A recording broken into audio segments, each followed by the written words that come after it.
இந்திய திருநாடு மட்டுமல்லாமல் தமிழகத்தில் அனைத்து சமுதாய மக்களிடம் அன்புடனும் பண்புடனும் மரியாதையுடனும்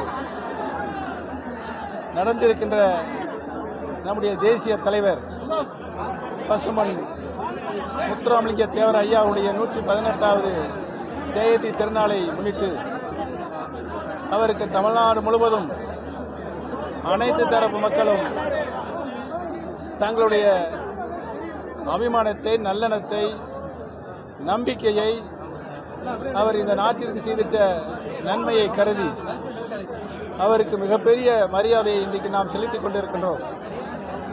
அவருடைய புகழ் இந்த நாடு உள்ளவரை நிலைத்து நிற்கும் என்பதையும் இன்றைக்கு இங்கே திரளாக மக்கள் வருகை புரிந்து மரியாதை செலுத்துவதை பார்த்தால் தேவர் அவர்கள் அனைத்து தரப்பு மக்களிடம் அன்பாகவும் மரியாதையும் நடந்திருக்கிறார் என்பது இன்றைக்கு ஊர்ஜிதமாகிறது.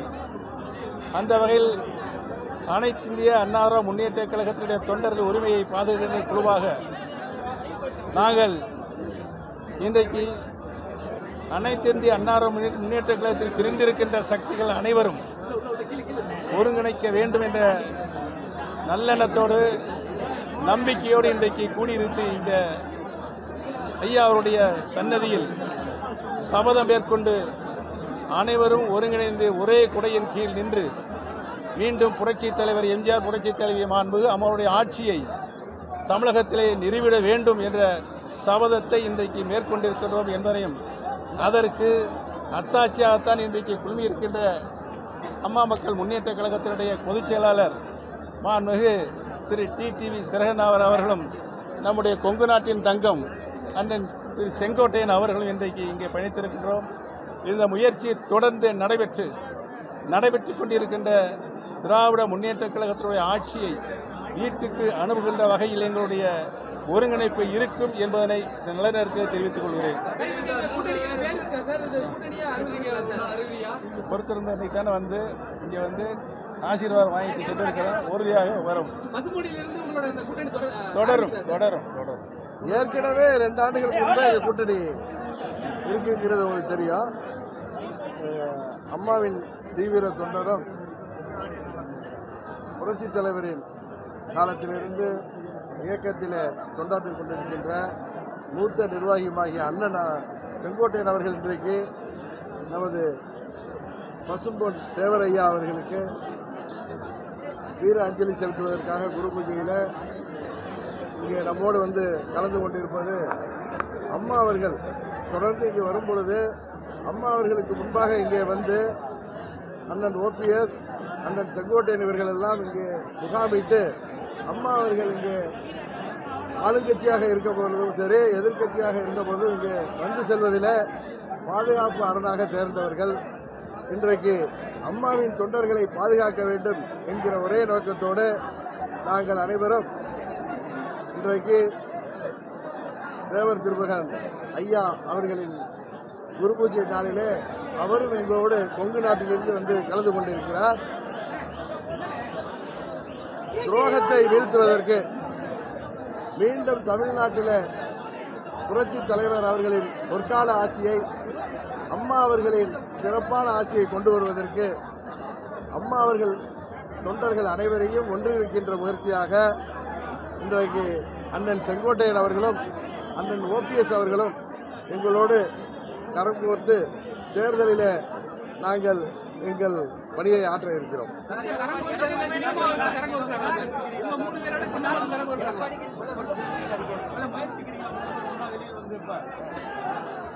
அதாவது ஏற்கனவே நான் பலமுறை சொல்லிட்டேன், துரோகத்தை வீழ்த்துவதற்காகத்தான் அம்மா மக்கள் முன்னேற்ற கழகம் உருவாக்கப்பட்டது.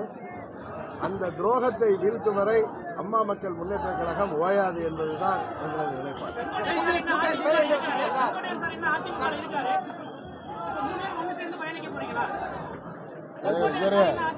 நாங்கள் அனைவருமே இங்கே நின்று கொண்டிருக்கின்ற நாங்கள் அனைவருமே அம்மாவின் தொண்டர்கள் புரட்சித் தலைவர் எம்ஜிஆர், புரட்சித் தலைவர் மாண்புமிகு அம்மாவுடைய ஆட்சியை மீண்டும் தமிழகத்தில் நிறுவிட வேண்டும் என்ற நல்ல நோக்கத்திற்காக இணைந்திருக்கிறோம். அதை நீ முதல்ல புரிஞ்சுக்கோங்க, மற்றெல்லாம் பின்னால் உறுதியாக உறுதியா அண்ணன் செங்கோட்டையன் எங்களோட வருகிறேன் என்று அன்றைக்கு எங்களிடம் சொன்னார். இன்றைக்கு வந்துவிட்டார். இந்த நிகழ்ச்சியில நமது தென் தமிழ்நாட்டுக்கு விருந்தினராக கொங்கு நாட்டிலிருந்து அண்ணன் மூத்த கழக முன்னோடி வந்திருக்கிறார். அதுதான் இன்றைய செய்தி.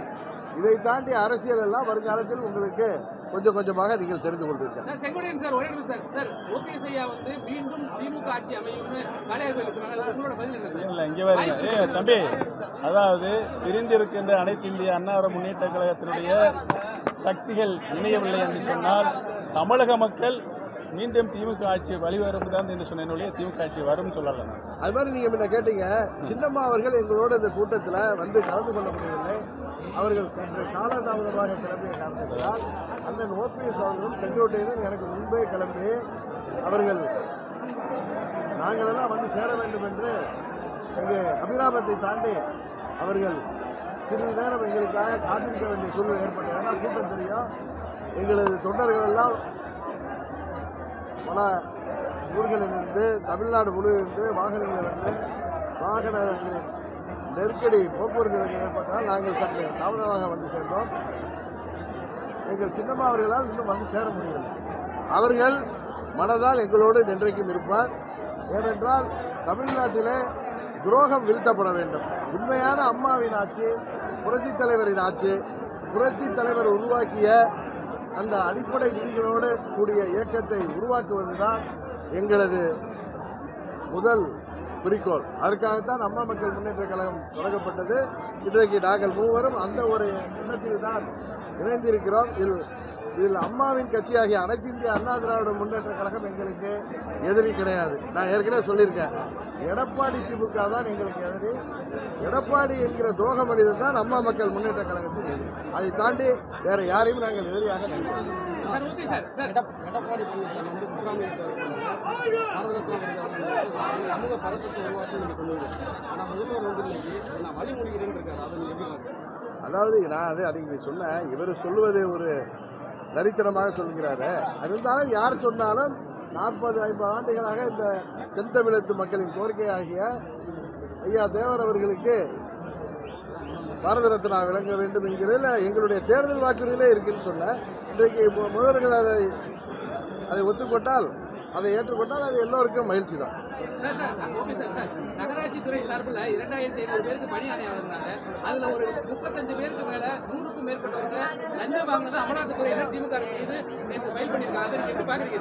கடுமையான குற்றச்சாட்டு. அதற்கு பதில் சொல்ல வேண்டிய கடமை திமுகவுக்கு இருக்கிறது.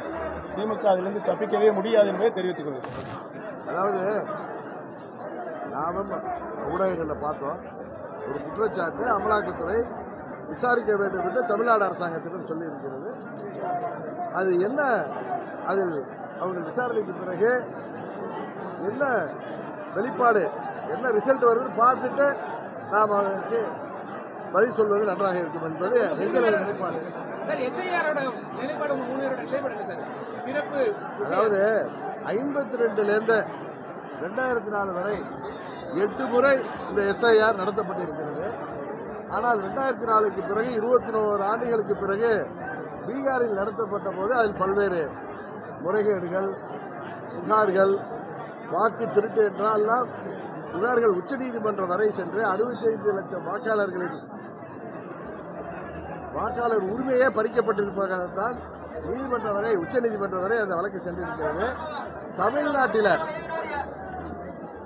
அதுபோல ஒரு நிலை இல்லாமல் தமிழ்நாடு அரசாங்கம் அரசு அதிகாரிகளை வைத்து எல்லா கட்சிகளின் ஒருமிதப்போடு ஒற்றுமையோடு அதை சிறப்பாக நடைபெற்று முடிக்க அதை செய்திட வேண்டும் என்பதுதான் எங்களது நிலைப்பாடு.